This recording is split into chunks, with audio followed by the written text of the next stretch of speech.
The committee, subcommittee on crime and government surveillance is called to order. Without objection, the chair is authorized to declare a recess at any time. We welcome everyone to today's hearing on organized crime. Without objection, I'm going to, even though he may not come, Mr. Correa will be permitted to participate in today's hearing for the purpose of questioning witnesses and will receive 5 minutes for that purpose. I thank our Democrat colleagues for working with us to get started at 9 this morning. I now recognize the gentlewoman from Florida to lead us in the Pledge of Allegiance, Ms. Lee.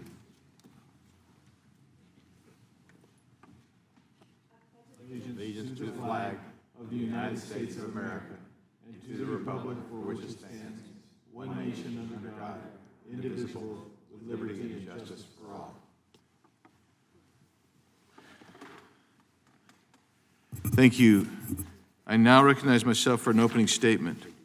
I'm pleased to be here at the subcommittee hearing this morning. The business before us today is a hearing titled Protecting Consumers and Businesses Confronting Organized Retail Crime. Organized retail crime is a growing threat to our retailers and their employees, our law enforcement, and our communities. The crisis is not going away. In fact, it is on the rise. In fact, we held a hearing on this very topic a little more than 2 years ago. Today, we will have the opportunity to see how the crisis has evolved.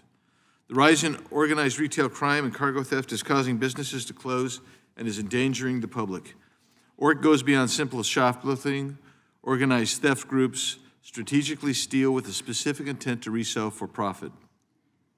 Let's look at a recent example that occurred just a few miles from where we sit today.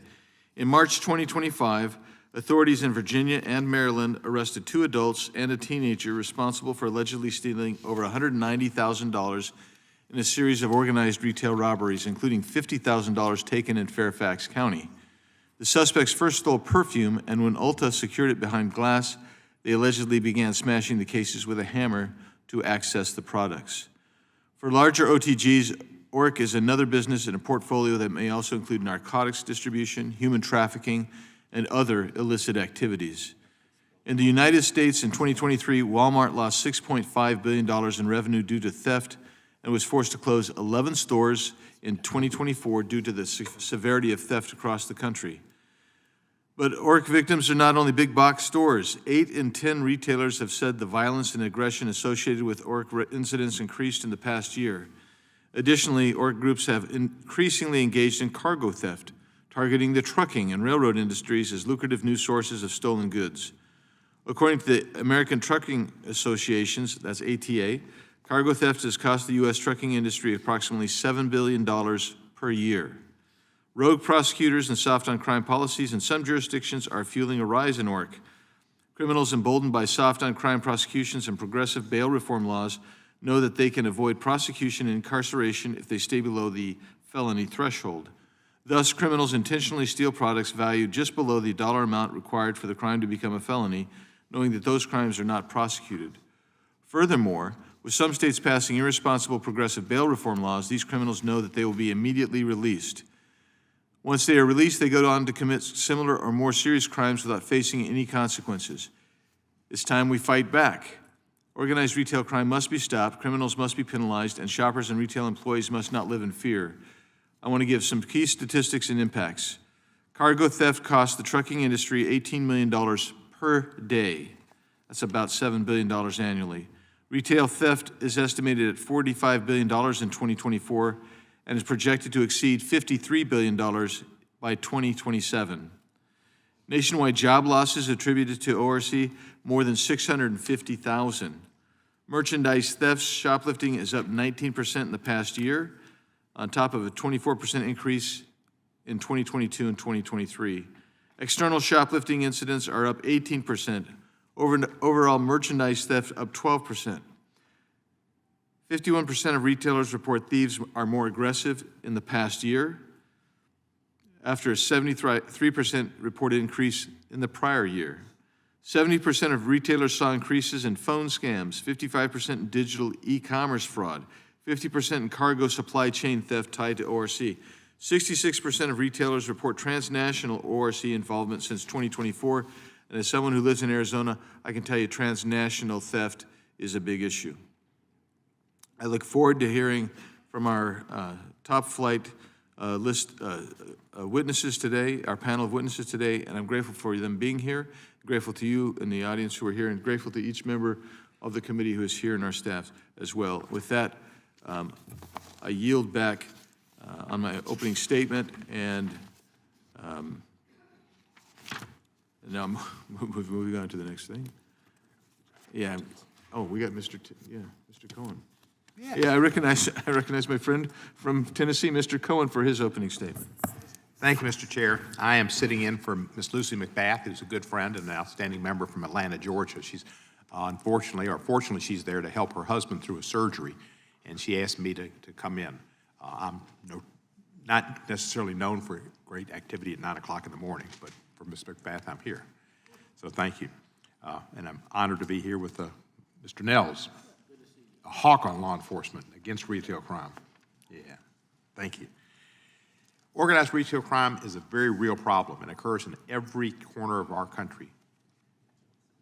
When I was young, and I don't think it necessarily has anything to do with religion, but my grandmother told me buy wholesale. So we're concerned about wholesale crime too. It's out there. I've discussed our situation with Steve Mulroy, who's our Shelby County District Attorney. I don't know if he's met you, Ms. Stefan, but he's a District Attorney of Shelby County. And we shared examples of recent cases and how state lines affect law enforcement. Arkansas, we're at the corner, southwest corner of Tennessee. So to the west is Arkansas, and to the south is Mississippi. The other two corners of our city, our county, touch Tennessee. We're a major transportation logistics hub, and we have related cargo and freight theft. One of our senators, Marsha Blackburn, is introducing a bill with Senator Amy Klobuchar called the Cargo Security Innovation Act. And I plan to support that with her because that'll be a way to go after the theft that we've had on railroads, which is a serious problem. And they take the trains and take the cargo out, and they also hit trucks. So that's important. This all threatens the safety of the public and employees of the myriad companies that are targeted and drives up costs for consumers. So at a time when everyone is feeling the affordability crunch for many of the American dreams being pushed further away and it's being stolen from them, we don't need to talk about hoaxes or anecdotes, as I'm sure all of us here have relatable stories that we can share, and we need to talk about solutions, which we'll do today. It's always best to start with data. That's how we ensure we identify and tackle the problem with a solution that works. This is one of the difficult parts of the conversation, though. The data is incomplete and bogged down by different definitions and ways of counting. So we know we have a problem, but its extent and implications are somewhat unclear. It touches on a fundamental principle of American government, federalism, and I imagine District Attorney Stefan will discuss that. We feel this acutely in Memphis because of our location. The President created the Crime in Memphis Task Force, which was designed to surge federal law enforcement resources in Memphis and improve coordination across agencies. I support the additional FBI, DEA, and AFT agents that have come into Memphis because we already had them in Memphis. And they're finding guns and illegal guns, and they're finding drugs, and they're finding other crimes that are against federal law. But he also put the National Guard in, and he put some ICE agents in. Memphis is not an immigration center of crimes, and most of the people that are there that are immigrants, even if they did come into the country illegally, most of them are working legally and doing a lot of important work in Memphis in the construction industry, the tourism industry, and they're necessary and needed. Heck, when we build that 990-person ballroom, we're going to need waiters. They're going to all be in El Salvador, so we need to be concerned about that. The National Guard basically they are present, and patrol is important in law enforcement, but they're not doing much in the way of crime fighting, and that's what's intended, I think. So it's somewhat changed the relationship between federal, state, and local law enforcement. The order is focused on street and violent crime. And Memphis has had too much, and it's gone down. It went down before the federal task force came in, but it's gone down even a little bit more. We don't know exactly what street crime is, but we know when we say we're going to go in with ICE and take out the people that committed the most serious offenses, the worst of the worst, and we mentioned crime as homicide, we mentioned rape, we mentioned pedophiles. We know who those people are. but they're arresting people simply for the offense of being in the country illegally. It's not right, but it's not necessarily something that should cause deportation when they are not committing crimes and they are contributing to the economy. So that's a concern we have. The U.S. Marshals are in charge of the situation in Memphis, and we understand that, and they're doing a good job. All of this is to say, when developing policies to address organized retail crime, they must be well-designed with thoughtful resources of allocation, and roles, and responsibilities. Federal assistance is good, but especially on interstate problems, but on strictly local problems, we need to be concerned about the separation of powers. That's the question I hope we'll get into and understand, is the place for federal law enforcement and the place for state and local law enforcement. With that, I yield back my time. Gentleman yields back. I now recognize the ranking member of the full committee, Mr. Raskin, for his opening statement. Thank you very much, Mr. Chairman, and thanks to all the witnesses for coming to be with us today. In recent years, retailers have emphasized that organized retail crime has become a significant threat both to public safety and to the retail economy, threatening the viability of businesses like cargo brokers, shippers, big box stores, and online marketplaces, as well as the physical safety of people who work at these different businesses. Although we lack one clear definition of organized retail crime, we know what the essential problem is now: continuing criminal enterprises that operate in a coordinated way to commit large-scale theft of merchandise for resale or to defraud retailers and convert the proceeds into cash or cryptocurrency. This is not petty shoplifting by middle school students. It's a multi-billion-dollar industry that evolves and adapts almost daily to the latest technological trends, security improvements, and modified business operations.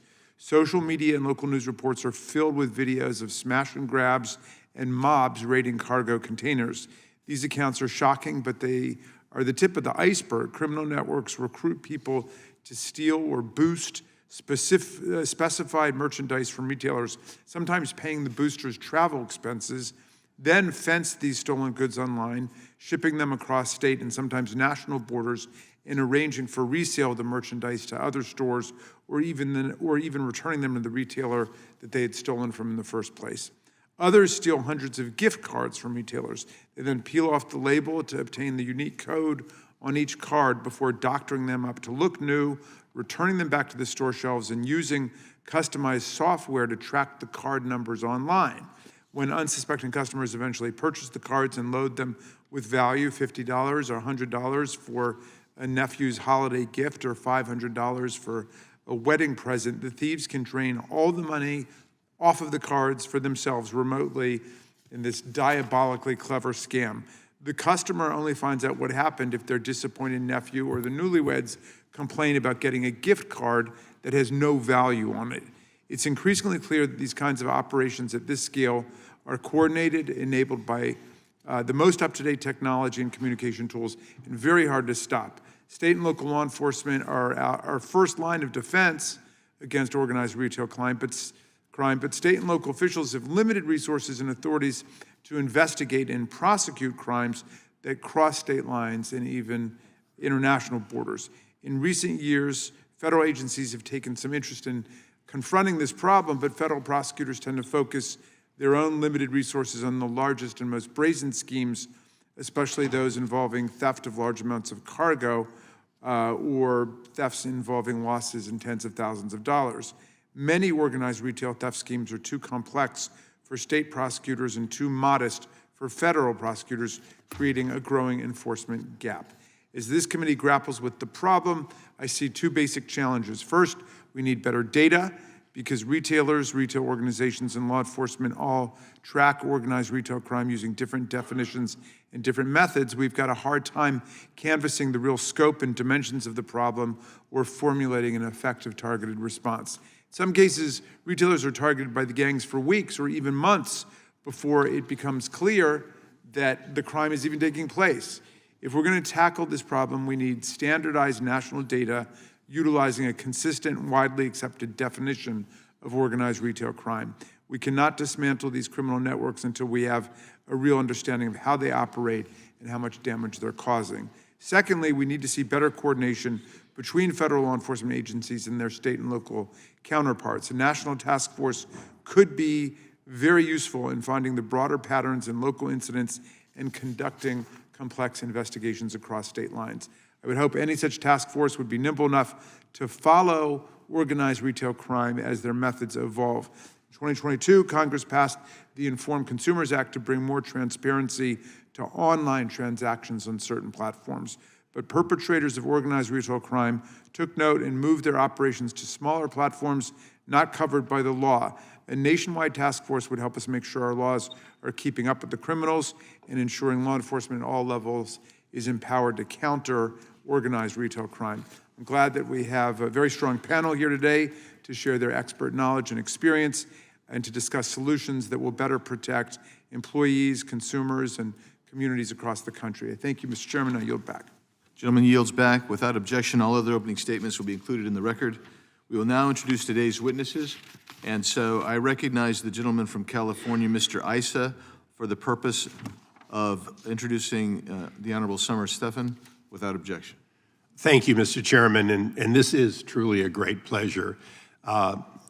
There's not enough you can say about Summer's tenure as district attorney. She came into an organization that needed help. She rebuilt it and then fought off those time and time again that tried to undercut her ability to prosecute and to keep San Diego a city that, in fact, had one of the safest large cities in America. Particularly, she fought for Prop 36. And for those who don't know Prop 36 in California, we had created a situation at a state level in which there was no crime for shoplifting. Effectively, the $900 rule couldn't even be implemented because you couldn't find out how much they were leaving with. If they left with a case of high-end liquor, you couldn't stop them to find out if there was over $900 of high-end liquor. So at the end of the day, they didn't just steal $900 10, 15 times a day. They, in fact, may have been stealing more, but with impunity. As many of the others in their opening statements mentioned, there was a gap between the federal and the state. Summer worked very hard with U.S. attorneys of both parties to try to narrow that gap and to get some prosecution. She particularly, unlike many district attorneys, was willing to go to the field. And whether it's dealing with the retailers or going even into homeless encampments to see those goods being dumped in massive amounts after being stolen, she's been there. Her advocacy made a difference in the outcome of Prop 36, and since the time of its passage, she has prosecuted more than 2,000 repeat felons, created a situation in which San Diego is once again a place where retailers can operate, and worked with the federal government on organized crime that ultimately is the back end of much of that theft. So I'm thrilled to see my longtime friend and our ally in San Diego and welcome her. I yield back. Yes, at this moment, I'll recognize the ranking member, Mr. Raskin, for a UC request. Thank you kindly, Mr. Chairman. I ask UC to enter a statement for the record dated today, December 17th, 2025, from ICSC, representing 50,000 North American marketplace professionals, including owners and developers of retail centers, as well as retail tenants, investors, and developers. Without objection. Thank you. I'll now introduce the rest of the witnesses. Mr. Scott McBride is the Chief Global Asset Protection Officer at American Eagle Outfitters, a lifestyle brand and retailer with locations worldwide. In his role, Mr. McBride is responsible for the comprehensive protection of the company's assets across 5 continents. Mr. Chris Spear is the President and Chief Executive Officer of the American Trucking Association, an organization made up of trucking companies. He also serves on the Board of Directors for the American Transportation Research Institute and the Trucking Cares Foundation. Mr. Shane Bennett is the Principal of Theft, Fraud, and Abuse at Target. He previously was the Director of Assets Protection Field Investigations for Target, where he led strategy and personnel who addressed organized retail crime. We welcome our witnesses. Thank you for appearing today. Will you each stand so we can swear you in? Please raise your right hand. Do each of you swear or affirm under penalty of perjury that the testimony you are about to give is true and correct to the best of your knowledge, information, and belief, so help you God? Let the record reflect the witnesses have answered in the affirmative. You may be seated. Thank you. I want you to know that your written testimony will be entered into the record in its entirety. Accordingly, we're asking you to summarize your testimony in 5 minutes, and if you get close, you'll hear this at first, and then if you get really long, you'll hear a whack with a gavel to remind you that time has expired. And I'll try to remind each of you to turn on your microphone when you speak, but we'll now recognize Mr. Bennett for his 5-minute opening statement. Chairman Biggs, Ranking Member Cohen, and esteemed members of the subcommittee, thank you for the opportunity to address the committee today on a very pressing issue.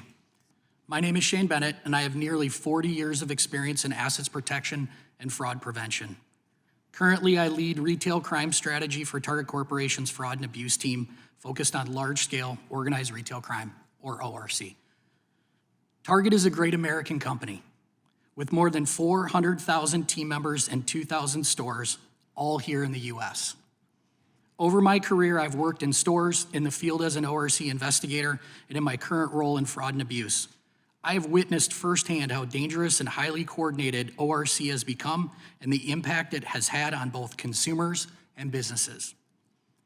This isn't about the casual shoplifter. Organized retail crime is far more advanced. No single state or retailer can see the full picture. Retail crime enterprises deliberately operate across jurisdictions to evade detection and prosecution. This makes it very difficult for state and local agencies to investigate their activities without the help of federal partners. The Combating Organized Retail Crime Act, or CORCA, would help bridge that gap. The impact on consumers, your constituents, is significant. These criminal enterprises contribute to lower product availability on shelves, increase safety risks for both our team members and guests, and disrupt supply chains, and ultimately fuels widespread financial fraud, which funds criminal activities impacting our communities. More recently, gift card scams have surged, and I'm certain that many of your constituents have been or know a victim. The Department of Homeland Security estimated more than $1 billion in fraud losses over the past 2 years. And a 2022 AARP study found that 1 out of every 3 Americans have either experienced gift card fraud themselves or know someone who has. This issue becomes even more urgent during the holiday season when gift card purchases spike as people turn to them as easy last-minute gifts. Although there are several fraud vectors involving gift cards targeting consumers and businesses, one example is gift card tampering. Criminals steal inactive gift cards off of retail shelves, tamper with the card by copying the activation data, then reseal them before putting them back on store shelves. Once an unsuspecting shopper loads money onto that card at checkout, fraudsters use sophisticated methods to detect the balance and drain the funds. Ultimately, profits funding criminal organizations. At Target, we've built a multi-layered prevention model to combat this fraud. This includes real-time analytics, increased training and education for our team members, and an industry-leading innovation like our decoupled gift card technology. This helps prevent fraud activation and protects our guests and your constituents from being targeted by criminals. Retailers cannot combat gift card fraud alone. We work closely with partners through the Gift Card Fraud Prevention Alliance, educating consumers, sharing data, and identifying interstate trends. Additionally, our partnerships with federal agencies are essential. For example, Target and industry partners coordinate with federal law enforcement through Project Red Hook, an initiative with Homeland Security investigations. This collaboration traces illicit financial flows, identifies transnational fraud networks, and disrupts organized retail crime operations that span multiple states. In the past 2 years, there have been 232 arrests with asset seizures totaling approximately $8 million. This partnership shows that we can dismantle criminal groups. The Combating Organized Retail Crime Act would strengthen and expand the model by providing tools needed to disrupt the sophisticated criminal networks and protect consumers. Target, along with the entire retail community, strongly supports CORCA, urges Congress to pass this bipartisan legislation quickly. Thank you for your leadership on this issue, and I look forward to your questions. Thank you, and we appreciate your testimony. Now I recognize District Attorney Stephan for her 5-minute opening statement. Thank you, Chairman Biggs, Ranking Member Cohen, and Ranking Member Raskin, members of the subcommittee, for this opportunity to speak before you. I am before you as a 35-year prosecutor. For the record, that's longer than I've been alive, not a prosecutor. And I rose through the ranks to become the elected district attorney for San Diego County. For perspective, San Diego County is the 5th largest county in the United States. I have the honor of serving 3.3 million people that call San Diego home. I'm also the chairwoman of the National District Attorneys Association, one of the oldest prosecutor associations in the nation. A few years ago, we saw that organized retail theft was not what it used to be, that it was highly organized, highly sophisticated, and to keep up with it, we needed to get organized. So I formed within my office an organized retail theft task force and worked with our police departments on combating this crime. With that, we've had great success. I believe that we may be the office that has prosecuted more organized retail theft. In 3 years, we brought 336 defendants who were responsible for organized retail theft to justice, with losses to stores of $3,208,000. But this is just the tip of the iceberg, and I think one of the reasons that I am so grateful for the work of this committee is because despite all the resources where I've put this task force and the number of people we've prosecuted, we have not been able to get past the booster level, that's the people who are conducting the theft, and then in many cases where we were able to build through search warrants, cell phone evidence, capturing camera evidence, we're able to go up the chain to the fence level.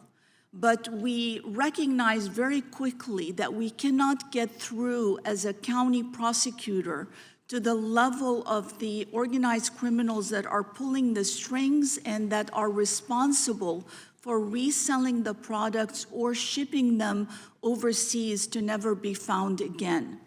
I'm going to give you an example of a case that we did recently that I think really illustrates this point. We had a very sophisticated heist at a chain jewelry store. They targeted Rolex watches. And within a couple of days, as we were putting the case together, we were able to make some arrests and discovered that the Rolex watches were all already shipped overseas. But I think what really made me more passionate about the fact that this needs to be a whole nation effort is because we discovered that the same crew was also responsible for the same type of thing in the state of Washington. But we had no alert system or a data bank of federal, state, locals to address and to get an alert that they might be coming for us because we have a very fancy store just like the one in Washington.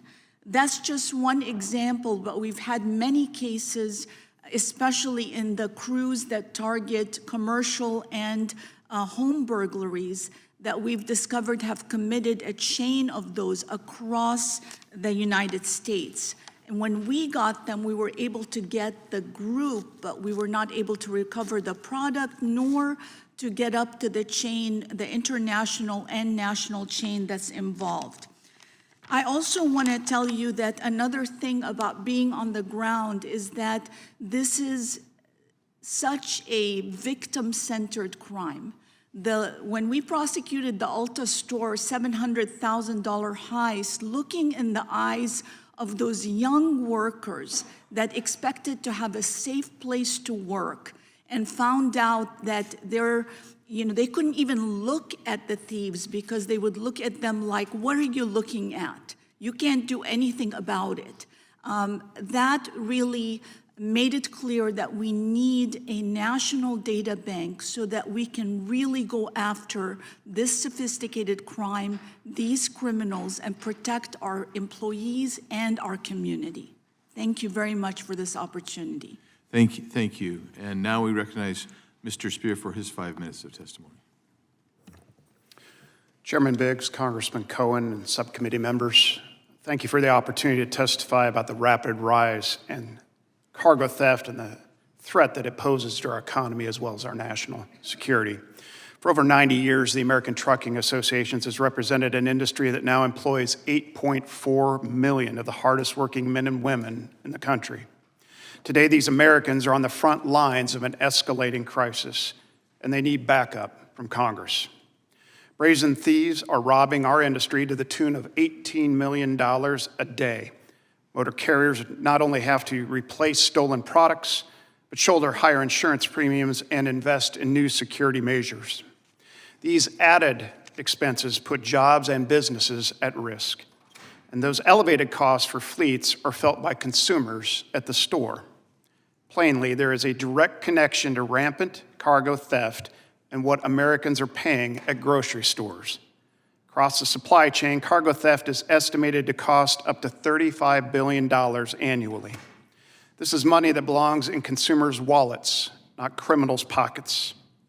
There are two categories of cargo theft: straight theft and strategic theft. Straight theft has been around since trucks have been on the road a century ago.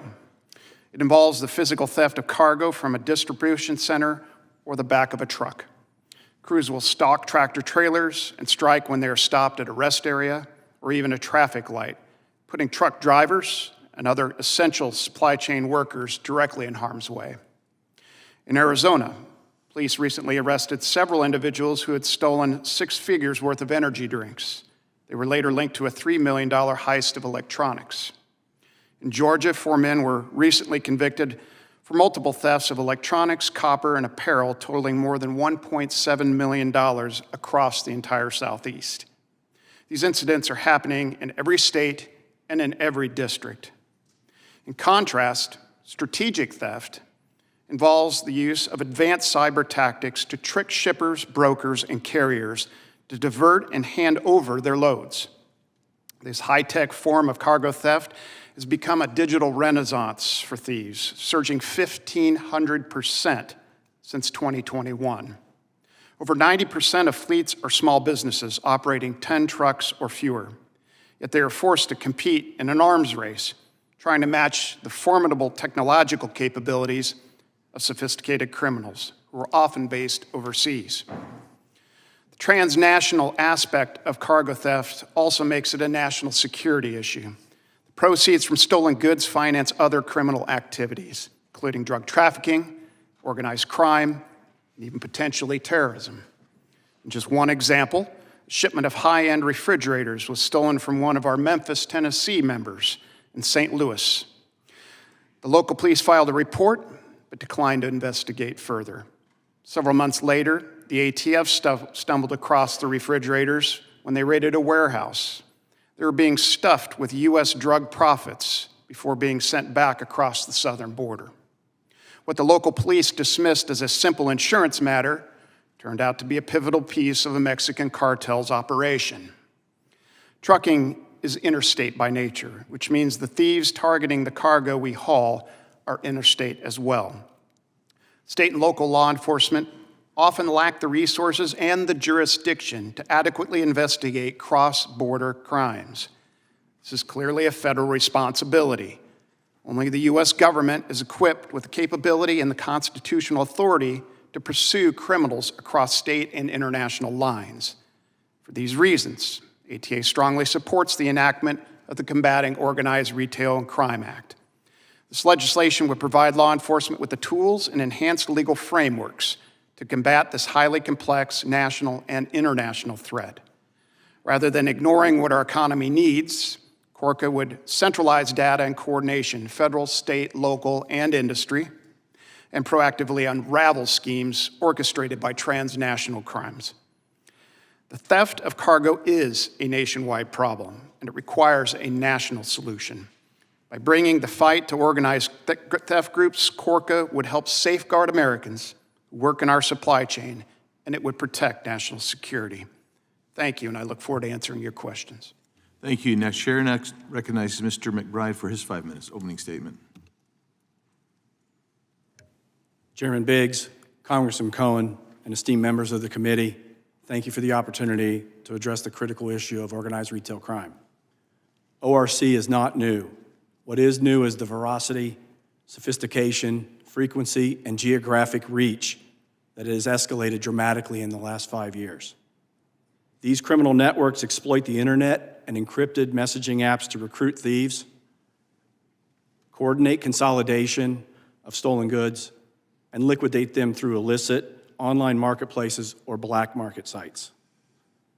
They even exfiltrate stolen products out of the country.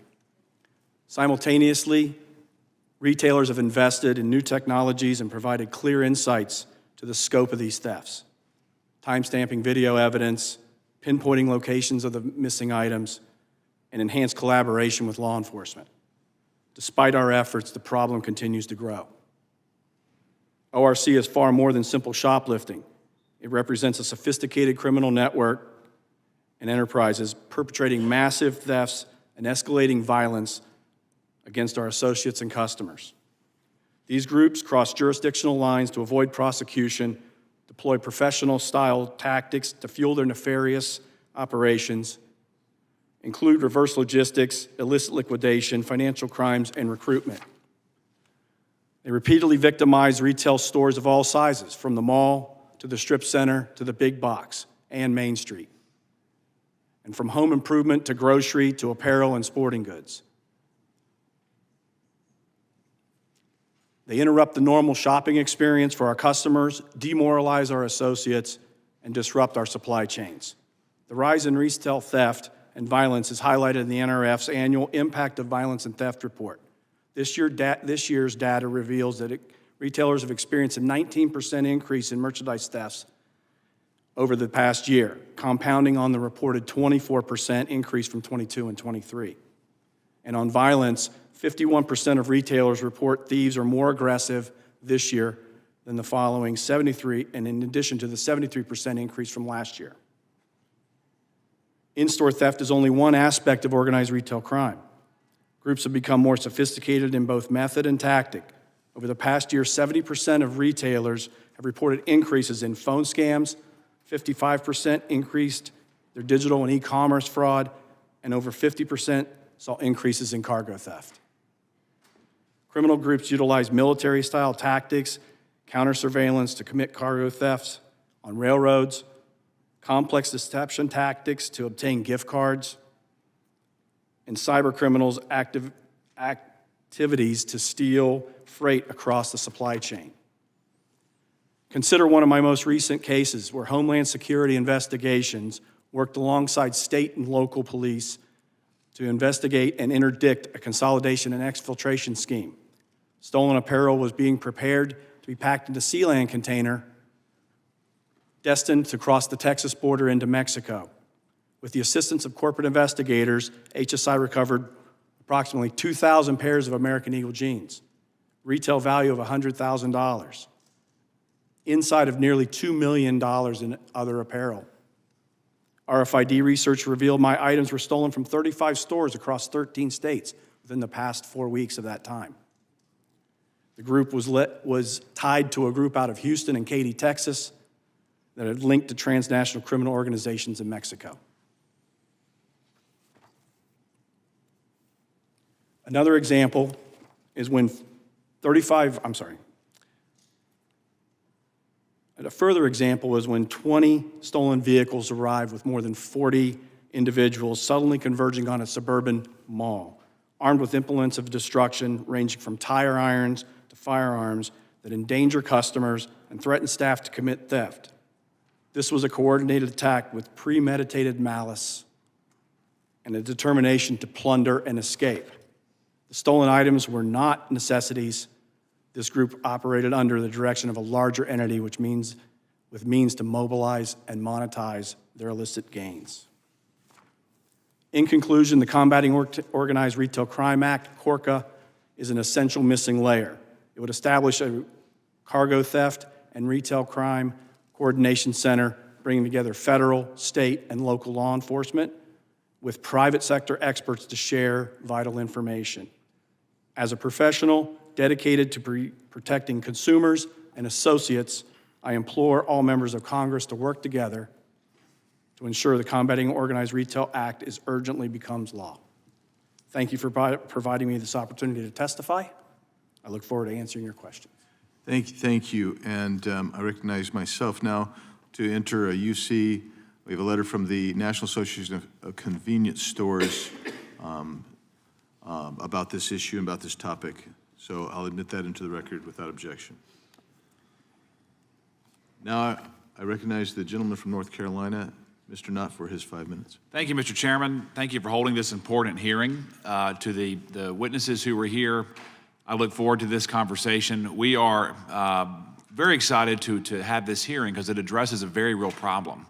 It addresses just one more area of American life that organized crime is really striking at the heart.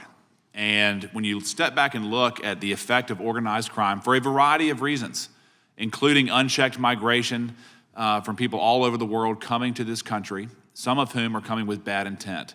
You look at weak law enforcement policies, anti-law enforcement policies. You look at former drug dealers are now cartel operatives. You look at former welfare cheats are now international fraudsters. Old neighborhood brawls have turned into war zones, gun battles. You look at local gangs are now being replaced with international crime syndicates. And that extension has certainly gone into retail crime. Many of you have mentioned that already. And in my experience in law enforcement, of all of those particular types of crime, most Americans are least familiar with organized retail crime, even though organized retail crime affects, arguably, every single American the most. By some estimates I've seen that the direct cost for organized retail theft is over $100 billion a year in this country. It's growing. The indirect costs are many multiples higher than that. And in regards to my observations as a former prosecutor, often when you observed a petty crime, an individual crime, it was one spoke in a much larger wheel. And to that extent, Ms. Stephan, I want to start with you. A lot of people who are questioning this bill have a fear that it is going to take away local law enforcement's ability to fight this crime. As a former federal prosecutor, I used to work with local law enforcement to attack crime. Please tell us why federal assistance in tackling organized retail theft is needed from a district attorney's perspective. Thank you for that question. Absolutely, there's a role for state prosecutors, like I've talked about, but there's a role for federal prosecutors. One great example of how you can split and conquer and make your community safe is an elder justice task force where we were able to take a real action against these scammers that are going after our elderly. We could only, again, get to the people that were showing up at the doorstep of our elderly and prosecute them. But by teaming up in a task force that included the U.S. Attorney, we were able, the federal government was able to do a RICO action. You know what that is? Sure. Has a lot of power to bring the higher-ups of these terrible scammers that are abusing our seniors. I envision the same thing for retail theft. Organized retail crime does not stop at your jurisdictional boundary, does it? None at all. And in regards to the crimes I mentioned, gangs, drugs, violent criminals, fraudsters, there is a federal forum for those criminals. Absolutely. It's a logical extension. Why would we not have a federal forum for organized retail thieves? These criminals travel across county lines and state lines and international lines, so the only way that you can defeat a big monster like that is to come together and leverage our individual power set to take care of our communities. So it's safe to say it would be a partnership, not a replacement from the federal law enforcement. Absolutely, I don't plan on being replaced. Great. I hope, yes, ma'am. Mr. McBride, I want to talk to you briefly. You talked about the levels of sophistication of these international crime syndicates. Can you describe who these people are and what type of mechanisms they utilize to further their criminal activity? Thank you for the question, Congressman. I cannot speak to it exactly who they are. That is more of a question for HSI and a law enforcement agency, but have ties or In your information experience, on what that. have you But observed? in my experience, we know that exfiltration schemes, and we're getting a clearer and clearer picture because of data that we are able to collect on our own product that is showing there is a highly sophisticated levels of roles and responsibilities within these organizations. Some people do not leave the state. They commit the crime, but they are working for someone that is outside the state or even outside the country who might be a shot caller that is developing this mechanism and is employing, and I say that loosely as a term, employing them to do these crimes at different levels for different jobs, whether it's the boosting, the muling of moving the product, cleaning it and consolidating it, reshipping it to a central location, and then the exfiltration. And it's safe to say this is not just an interstate issue, it's an international issue. It is. Transnational polycriminal organizations are the ones that are really calling the shots here. Gentleman's time has expired. Thank I you. yield sir. back. Thank you, Mr. Chairman. Thank you. Chair now recognizes the gentleman from Tennessee, Mr. Cohen. Thank you, sir. I want to follow up on Mr. Knott's question. I'm going to start with Director, District Attorney Stephan, Darrell Ice's friend. Does his deterrent if his car theft devices, does that help your situation? They can't get into the cars with his devices on them, can they? Well, innovations like that have been very helpful in auto theft. That's So correct. Darrell's fighting crime. Pardon me? Darrell's fighting crime as we speak. As you speak, right. Let me ask you, Mr. McBride couldn't give us any names. Mr. Knott wanted some names. I'd like some, who are we talking about? In drugs, we know it's El Chapo and Pablo Escobar and blah, blah, blah. Who is it in this situation? Who are the big names? Do we get any of them ever? Well, we know some names, yes. We know that, for example, when it comes to these, what I talked about, the commercial burglaries and the home burglary crews, those we've been able to identify to a group that is abusing what's called an ESTA visa that's coming from a variety of countries, and they're coming in and then getting replaced, and another group comes in and just follows through with what they've been doing. So that has been identified. Can you tell us the names? I mean, are they big crime syndicates, or are they just crime? Well, I think it's big crime because it's affecting a lot of people, victims in my community. I go by what the federal government is what does the designations, and I know that the FBI has designated them as a cross-national, transnational crime group. San Diego's different than Memphis and Kansas City. You're on the international border. Yes. Are cities in the interior of the United States getting the same type of crimes? Are they people from outside the country that are doing this predominantly? I'm seeing some bobbing heads in the crowd. Do you bob too? From the people that we've captured in these commercial and residential burglary crews, they have hit multiple states. And so I don't think that they're traveling from state to state very easily. I can't tell you if they're in your state, but we've had cases where they have Arizona, they've got state of Washington, they've got Colorado. We've had several of the sophisticated crews that have come across multiple countries. And how do we know? It's when we arrest them and we download their phones using a proper search warrant, we're able to track their communication, their movements. They usually rent cars in different locations and start over. So this is very sophisticated. It's not like the fentanyl where I can tell you exactly where it's coming from and who's producing it. It's much more distributed, but I think my answer to you would be this, that without a database, we are not going to be able to connect the dots. And that's in the Corga bill, that there would be a database. Exactly.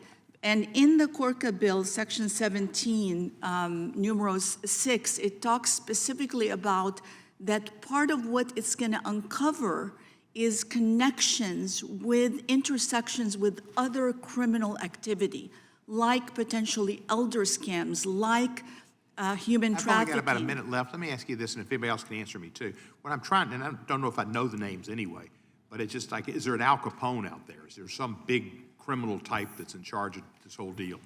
Not that I know of, but what I do know is we haven't done enough to get the answer, and we won't get the answer without a McBride? task force. Congressman, I can only speak to following our product, and our product is being exfiltrated across the Texas border into Mexico. Our product is being interdicted in the port of Long Beach, headed for Colombia, South America. We've also been involved in investigations with HSI on container shipments out of the port of New Jersey. So those products are being loaded onto a container. That container is being manifested to leave the country, and all of the product in it is stolen from multiple retailers, mine included, inside of those containers. We've recovered many of them. Some have slipped through and not been able to be stopped. So from a transnational perspective, there are kingpins out there. I do not know their names. I'm not privy to that law enforcement side. There's probably confidential information that's not being shared with the retailers of We where need to those talk investigations to are. the FBI and Cash Patel. This should be his area of jurisdiction. Is that correct? Gentleman's time has expired. You may answer the question, Mr. McBride. I believe that it is a federal issue and that we need national link analysis, and HSI has been the most helpful so far, and we would expect that they would be able to lead this charge.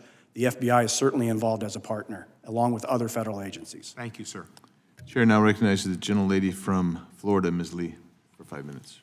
Thank you, Mr. Chairman, for holding this important hearing, and thank you to all of our witnesses for being here with us today. You have highlighted something that is so important for us in Congress to recognize, and that is that the threat of organized retail crime has grown exponentially, and today we are seeing such sophisticated schemes involving fraud, impersonation, and also cyber-related tactics, and that necessitates, in many ways, a federal coordinated response.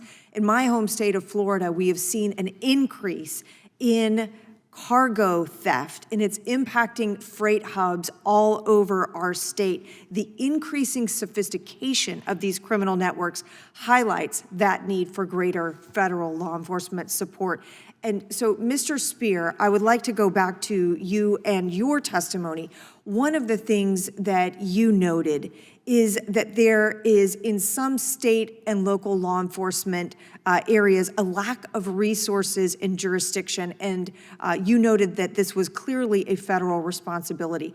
I would like to hear a bit more from you about that lack of resources and jurisdiction, how it is affecting crime prevention in this way, and also the advanced cyber tactics that are being used to disrupt in our cargo transport and also the safe containment of these retail products.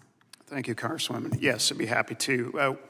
Trucking obviously operates in all 50 states, every congressional district. So we see the panoramic view of the nation. Moving freight state to state is a daily experience for us. But we worked with state law enforcement, we work with local law enforcement. The problem with this is that you're obviously moving from one point to another. This freight can get taken at any point in time, in any state. It's that sporadic. And so obviously we'll work with local law enforcement if they're the first on the scene, state law enforcement. But that freight can obviously be in another state before we can even figure out that it was taken. So the speed of our response, the ability to share information quickly, federal databases could be a harbinger for that, could really understand the broader ramifications, not just about where the freight could be headed in different states, but also other links and organizations that might be responsible for it. Local and state law enforcement aren't going to have that ability to see state to state, see federal. That panoramic view is the missing piece of the puzzle. Okay, we're working just fine local and state. It's getting the national fabric, that interstate fabric, into the puzzle to make it complete and actually be able to go after these criminal organizations effectively with the speed that we need to tackle the problem. The transnational criminal organizations, that is an international element. That's the strategic theft I was speaking to. These groups are operating out of Eastern Europe, Russia, South Africa, China. These are places where if you have a laptop, you have access to a process, a system. You can go into a bill of lading and redirect freight as it's in motion. We've had members that the driver thinks it's legitimate. It's the company's system that's telling them to redirect, drop the freight to a dummy site. That freight's long gone before they even figure out that it was taken. That's going to require multiple states being part of a federal fabric to be able to understand where that threat's coming from and how to prevent it. State, local governments do not have that capability to attack transnational organizations. That is a federal responsibility. It's the missing piece of the puzzle. If you put it in under CORCA, then you really have a full solution to tackling this problem quickly. And Mr. Bennett, I'd like to go back to you on this subject. I know that you also work a lot in digital and cyber defense in your position. So would you please comment on that organized retail crime is no longer limited to in-store theft? You touched on a couple of these other digital consequences, things that are happening. What are you working on? What are you seeing from a cyber defenses perspective and how technology is being used to help promote and perpetrate these schemes? Representative Lee, thank you very much for the question. From my perspective, the work that we do on our team, this is a really important element from a technology perspective.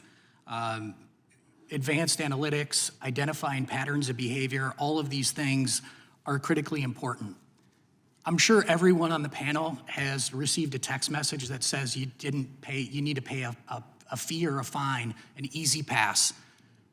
At first glance, that doesn't seem like organized retail crime. You might not connect it to organized retail crime, but that's a fraudster phishing information from you that ultimately is going to turn into some sort of laundering activity, in large part in the retail environment. So those are examples of how consumers see ORC and they don't realize it, and it might look like an individual issue, but it is connected to a much larger scheme and scam. I know I mentioned our gift card early on, and we could talk about that. Yeah, thank you. Timing's expired. Thank you. Thank you, Chair recognizes the gentleman from Texas, Mr. Nels.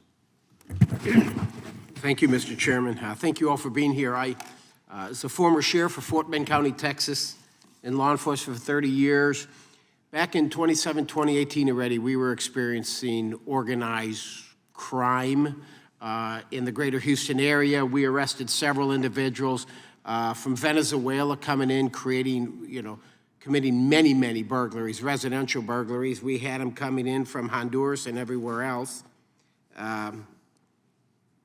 And I believe that that many of these burglars would come into our country, having been deported previously several times for previous crimes. And me personally, I believe what you guys are experiencing right now and the increase in crime is because of our southern border and that poor southern border over the past several years.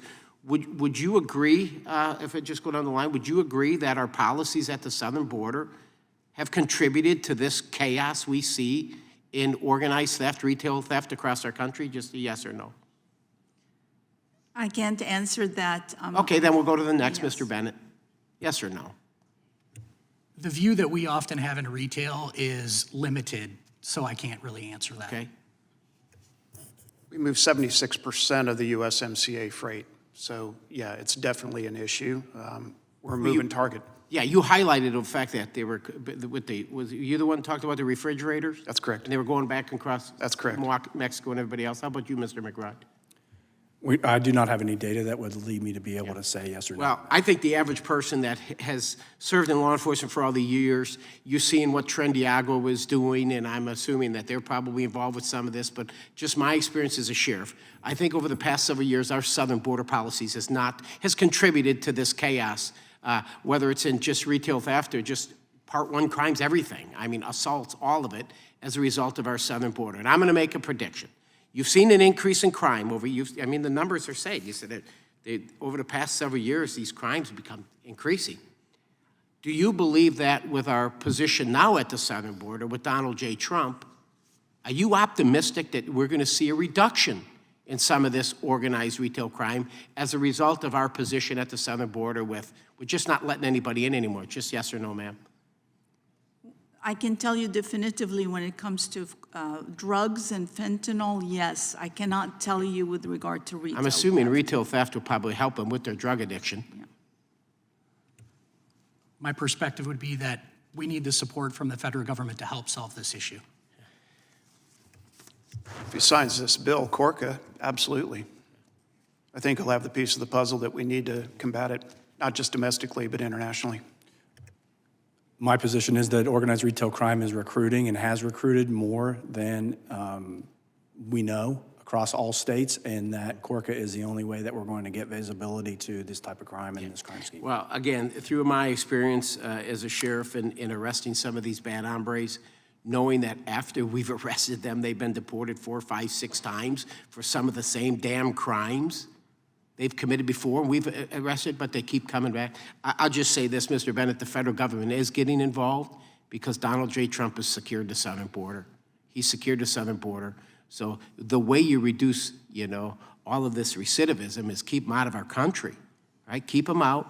And I think, I support the idea of a task force, by the way, Mr. Chairman. I think it's a great idea, but I believe that we're going to come back, maybe have a hearing in another year or so, and I think you're going to have a better attitude about this, because I think that the southern border is a serious, serious issue.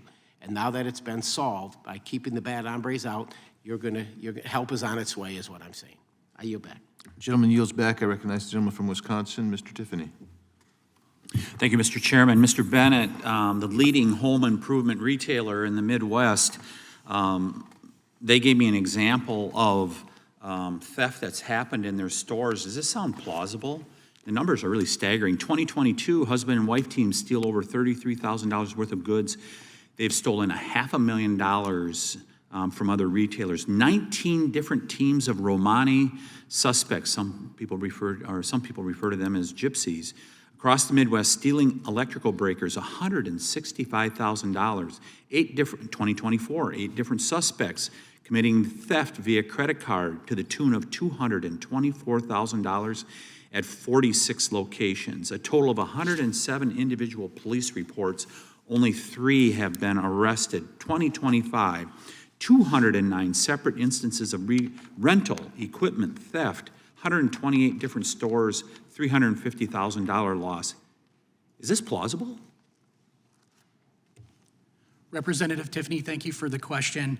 I'm not familiar with all of those cases, obviously, at a partner retailer, but certainly it is plausible. I mean, $165,000 of electrical breakers? What the heck are they doing with them? Well, I can speak to my space here in fraud. I can tell you that there are numbers of consumers that are victimized.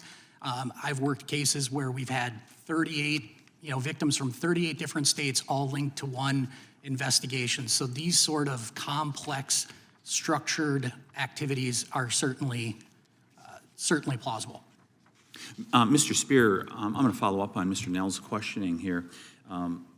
So you think about the southern border. I mean, doesn't it make sense if we are being diligent as a federal government on our southern border about who's coming in and out of the country, that some of these bad actors are transnational? Is that correct? That is correct. And the best way to access this is oftentimes the southern border, correct?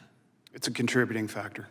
Doesn't it just make sense then that by securing the southern border for this particular issue, that it's going to be helpful? There's no question about that. I think the southern border is certainly an element to it, but it's a very complex problem. It's not just the southern border. It's legit, no doubt. But this is happening electronically. The strategic theft that I spoke about, that's the 1,500% rise since 2021. So again, if you have a laptop, you can access it. And a lot of these groups want to fly under the radar. I mean, I understand Congressman Cohen's question about names. I wouldn't focus on names. I'd focus on numbers. This is vast volume of freight being stolen electronically and redirected, and a lot of it's getting shipped out of the country. So this goes way beyond hit and run type of theft, the straight theft that we have seen in over 100 years with trucks. This is very complex, digitally driven renaissance. This is really sophisticated stuff, and a lot of it's being handled out of Eastern Europe. I was just over a meeting with the European Parliament, educating them on the problem in their backyard, and they were oblivious. They had absolutely no idea that a lot of the theft that is occurring here in the United States is originating in their backyard.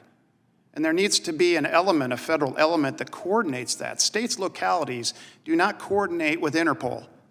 That is a federal responsibility between DHS, DOJ, and DOT. Bringing them into the puzzle, completing that fabric, and being able to coordinate the broader implication beyond the southern border is really what we're looking for. So you're talking about all elements need to work together, All elements. right? Because Mr. Cohen, Mr. Raskin commented about this is not your average shoplifter. So there are some prosecutors that are going to have to up their game, right? And I'm not referring to you. Mr. Issa gave a glowing review of the work that you've done, District Attorney. But isn't it correct that prosecutors need to do their job also? Is that correct? Absolutely. I think it's just all the pieces have to work. Nobody's trying to take jurisdiction from the others. It's just fulfilling those parts and pieces. Sharing information is step one. You've got to be able to understand beyond one state where the cargo is moving. Is it the origin where it originated? Is it in motion? Or is it the destination? That could canvass multiple states. Who do you file it with? Where does it go? That depository is really needed. I want to get one final question in for Mr. McBride. Which state policies targeting organized crime, in your opinion, have been effective? What state policies have been effective? Gentleman's time has expired, but you may answer, Mr. McBride. Yes, Congressman. So thank you for the question. And there are multiple states that have enacted organized retail crime laws, and those are being very, very effective within those states. The challenge is we need that national level link analysis and coordination center to be able to tie those together. Thank you. Gentleman's time has expired. I now recognize the gentleman from Alabama, Mr. Moore, for his 5 minutes. Hey, thank you, Mr. Chairman. Mr. McBride, have there been changes in the types of merchandise targeted by criminals in ORC? So every single retailer, thank you for the question, Congressman. Every single retailer has a key set of products that are being targeted by the organized retail crime groups. In my case, it is denim, it is jeans from American Eagle Outfitters. It is the highly lucrative, most expensive item that we sell on a regular basis. Other retailers have their own products that are being targeted. There were some photographs in the hearing room earlier of those products that are being recovered on a daily basis from law enforcement agencies at the local, state levels all over the country. Can you explain how certain policies have led to an increase in ORC? So in the post-COVID era, policies you feel that? Yeah, in the post-COVID era, the organized retail crime groups took the time to retool, and they have used the internet, encrypted apps to recruit known associates. They've used leverage techniques and social engineering to gain the upper hand on folks on citizens within the United States to do the dirty work at the lowest levels. They are sometimes minors. They are recruited. They are expendable to those organizations. They will roll up the next one to commit those crimes. But they have a multi-level organized set of command structure that they use to boost, move, consolidate, clean, because they'll remove tickets, they'll remove sensor anti-theft devices. They will throw away any GPS trackers that we insert inside this cargo to try to be able to get eyes on the movements. And then they will exfiltrate that product out of the country. Are the jeans being lifted off the shelves, or how's that happening when you say they're coming into the Correct. stores themselves? Correct, Congressman. So in the retail stores, they are being boosted by what we call boosters, right? They come in and commit mass thefts. They may come in and overwhelm a staff in a store that may only have a few associates working. They use intimidation tactics to try to come back and re-victimize the same locations over and over again because it's easier for them. We are also experiencing cargo theft. We have some of our shipments interdicted. We have, as my fellow witness stated, trucks that are broken into at truck stops, at red lights, in the mall parking lot. They will be removed. Ms. Spear, I remember like we were in the trucking business growing up, and I was in New York one night. We were in the sleeper asleep, and the truck started shaking. And all of a sudden we go back, and they've cut the lock, and they're stealing out the back of the truck. But now it sounds like it's almost, and it's a technological advantage for the criminal element, right? So how do they reroute this? Is that something they're doing with the GPS system, or how are they sending these trucks?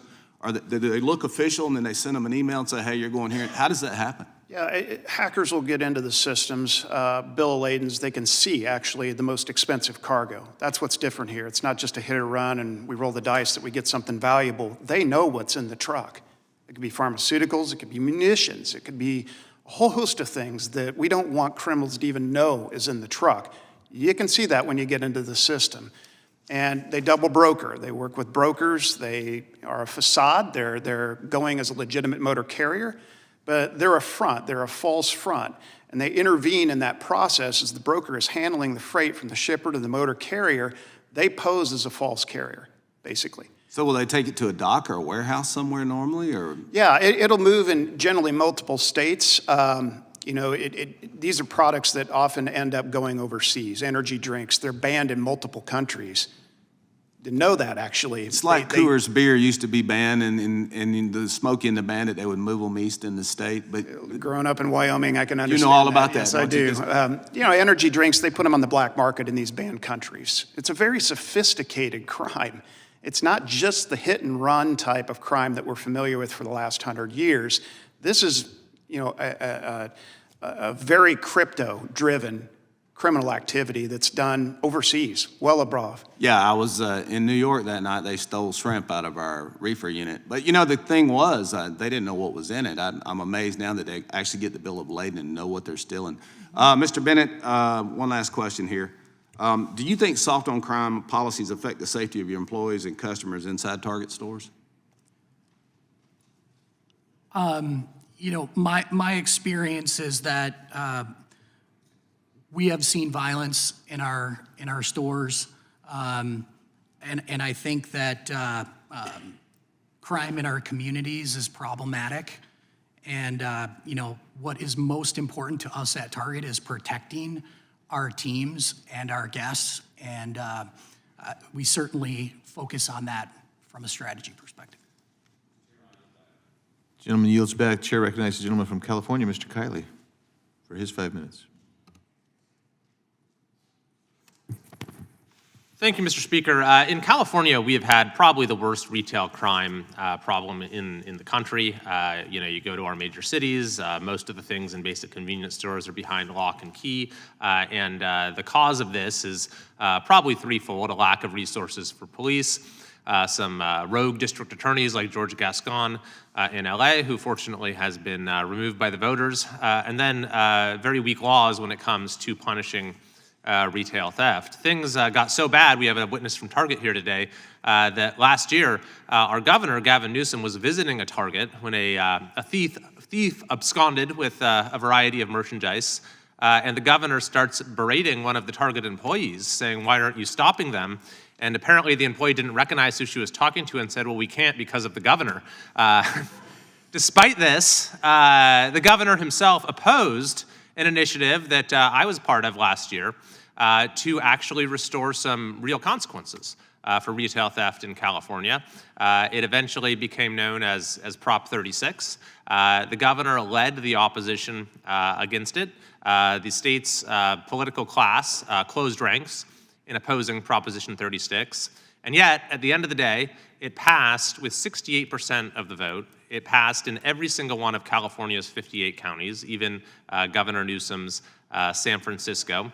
It got more votes than any other measure on the ballot, showing just how fed up the people of California are with the rampant lawlessness that is proving such a threat to business and to safety. We have a district attorney with us today, District Attorney Steven. I know that you were a supporter, or at least are grateful for the passage of Prop 36. Can you just let us know how it's improved the ability of your office to actually hold criminals accountable and deter crime? And thank you, Representative Kiley, for your help with this proposition. It has been a game changer for us. We've been able to prosecute. It targets, as you know, habitual offenders. It doesn't target the kid who makes a mistake. But with targeting the habitual offenders, San Diego has already seen a 23% reduction in property crimes. It still doesn't get to that high level organized criminals that we need this legislation, the Corca legislation for, but it certainly has given us the tools to act. And of course, something that I worked on for a whole year alongside you and other leaders. That's right. The DA's Association really led the charge on that. So thank you for all of your work on it and for what you're doing now. And we certainly need these measures at the federal level to supplement those new consequences. Just out of curiosity, if you could have your wish as to any other changes that we could work for in California to make your office better able to protect the people of San Diego, anything come to mind? Well, for now, my wish is for the Corca bill that the National DA's Association supports and I support. I think that we don't know what we don't know, and by having a database, you will learn information, connect the dots, and be able to go after organized crime. There's really no other way to do it. Great. Well, thanks very much. And we have made crime illegal again, as we say now in California with this initiative. We still have a long way to go, but we've seen real improvement in no small part because of dedicated prosecutors like yourselves. Thanks very much. I yield back. Will you yield to Mr. Knott for? I'd be happy to, yes. I love it. Thank you, Mr. Kiley. I want to be sure we're clarifying something here. There's a lot of talk about names, organizations, and so forth. And in my experience as a prosecutor, you have a local incident, like a drug seizure. Then you have a repeat local incident, the same seizure, the same person. There's a search warrant of a device or a car, and international contacts are discovered. You go up the chain and you realize this is part of a much larger operation. It's not every stop, it's not every seizure.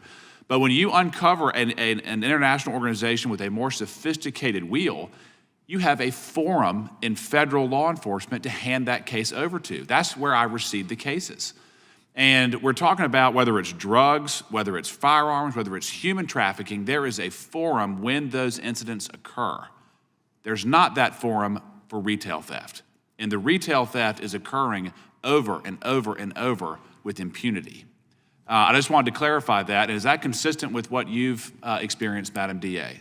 That's absolutely the right description. So we have that. We have a forum for fentanyl where we handle some cases. The feds handle international cases. We have it for scams. We have it for gang violence. We do not have it for something that is ripping off the places that are the heartbeat of America, small businesses and large businesses. That's right. And it's literally, one more point, Mr. Chairman, it's literally, I would get a notebook of a case summary that said this started local and now it's clearly international, and then I would work with local law enforcement to prosecute that case.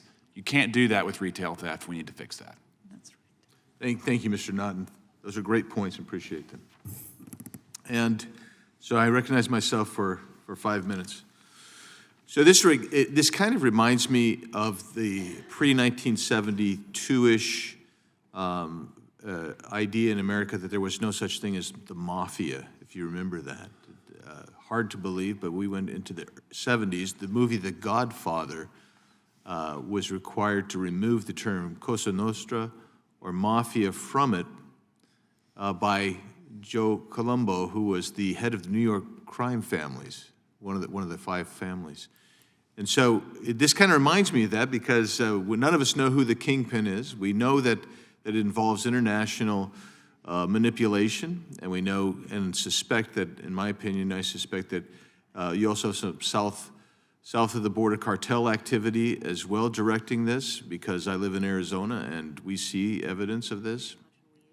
So this is a big thing that's happening, and it's spreading and it's growing. And even though I'm certain that south of the border cartels are involved, I'm also just as certain that there are other international kingpins that we have got to reach out that are in China, Asia, Russia, and Europe. So I just want to report that not too many months ago, I took a tour of my local Walmart, big super Walmart place, you know. I've been to the Target too, but I didn't take the tour there, but I just, you know, I've been to Target too. So, and what did we find is they said, come, let us show you the aisle from which we've had to take really decisive action, because it is the aisle from which most of our stuff was getting ripped off. It is the Lego aisle. Everything's, I mean, that's hard to believe, but nonetheless, they were stealing it, and they were doing it exactly what you were saying. They're ripping off a whole, like what you were describing with jeans. Somebody's coming in, they're boosting a whole bunch, getting it out there, overwhelming the staff, and moving it on some marketplace, extraneous marketplace. So there's a definite need to resolve some of this issue. I'm going to ask you a question in a second, Mr. Spear, but I want to say that one of the things that has to happen at the federal level, besides you know, this national law that you're looking for, which is CORCA, is you're going to have the feds have got to do southbound operations on the border. We do northbound operations endlessly, and we send people back, and that's why you're seeing the slowdown. But we don't do southbound operations very often.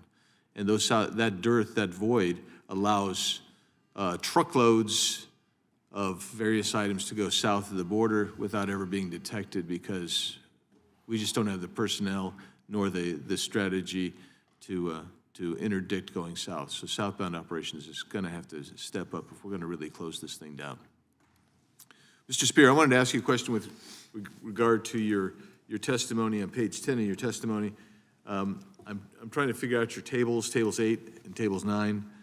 I want you to explain those to us, and then I also want to talk about the large trucking companies versus the smaller or 10 units below trucking companies, because I'm wondering is there a distinction? Are the big companies sharing the rip-offs as much as the smaller companies are?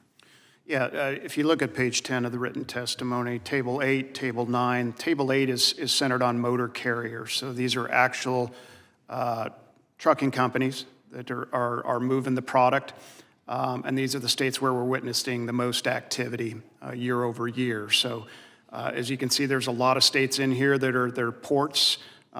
We also have several that are inside the U.S., but also have access to riverways like Tennessee. So you know, it's the type of cargo. It's usually occurring in larger cities, areas where there's ports, where there's ways that you can move very quickly. But that's the motor carrier chart. And then if you go into table 9, that is the logistics service provider chart. This is the strategic theft that I was speaking about. This is the brokers, the third party folks that intervene, that handle the shipments on behalf of the shipper, the motor carrier. They're the broker. And this is where the electronic element comes in, masking as a motor carrier or a false business, obtains the cargo and is able to move it state to state, even abroad. This is where we're seeing the 1,500% surge since 2021. This is the escalating type of crime that's not just southern border, it's around the world. And the access through a laptop is the catalyst for doing that. So if you look at these states, you're also seeing a pretty similar pattern to what you see for motor carriers. But this is where we're really seeing the surge of cargo theft. And is there any distinction between large trucking companies, particularly in the logistics portion, the hijacking of the technology? Yeah, I mean, some of our largest members have experienced it in various ways, and they have more interaction with other modes. So with rail, for instance, who are also listed in the 90-plus, supply chain sponsors supporting CORCA. They have a lot of interaction, intermodal interaction with other modes as well. So there's a lot of connectivity, and they're going to have a lot more robust systems to see what's happening and track it. They also have a lot more technology in the trucks as well as the trailers to track that cargo. If you get down to 10 trucks or less operations, they're not going to have the wherewithal to combat this, let alone the ability to, who do I call? Do I call it where the cargo originated, where it's headed, or where the crime occurred? Who do I call beyond state and local law enforcement? There's no centerpiece to coordinate that. There's no sharing, there's no understanding. That's the missing piece of the puzzle that I think will bring in more capability for the 10 trucks or less businesses. And we don't want to see those folks go under. They're very important to local communities. They're doing the hard work day to day. They're just as important as the largest members of ATA. So, and, you know, obviously, that's a direct interaction, too, with truck drivers. We really do care about their safety as well. So being able to train up and have that capability, we want that to happen across all members, large and small. So giving them that capability, I think, would be a huge step up, and we believe Corca does that. Thank you. And I appreciate each member of our panel and your testimony and your statement that is written and incorporated into the record. We appreciate it. This is an important topic to us, and as I spoke to, I think, all of you beforehand, this is necessary before you can even begin to move or mark up the bill. So we've been called to votes, but I'm going to yield about 30 seconds max to my friend from North Carolina who's just itching to ask another question. So, Mr. Spear, just briefly, is there anything we can do besides the criminal enforcement to assist in protecting the marketplace from these sophisticated scams? Yeah, I think the enhanced enforcement, federal, state, local, and working with us, we have to invest in this. We've got to train our employees just as much. That's all important. It's multiple pieces at the same time. What's missing is the federal. So the enforcement piece is important, but I think better information sharing is really, really critical. We talked about that. Deputy District Attorney talked about that in terms of other states and being able to see the broader, bigger picture. That's where you're going to see some of the bigger names and maybe who's behind this. Yep. Like I said, a lot of these folks want to stay low on the radar. They don't want to be tracked. Yeah, the best criminals are the hardest to catch. That's exactly right, and you're seeing them grow exponentially. So we think the information, the reporting, the ability to harbor that information is going to really, really help federal, state, local, as well as our industry understand the bigger problem, connect the dots faster. Again, this is all about speed. Yep. It's being able to act quickly and understand that. You get this extra piece of the puzzle in there, I think we'll be in a better place to do that. Thank you so much. Thank you, Mr. Knott. Thank you, members of the panel. Everyone will have 5 days to ask additional questions or submit statements for the record. With that, we are adjourned. Thank you.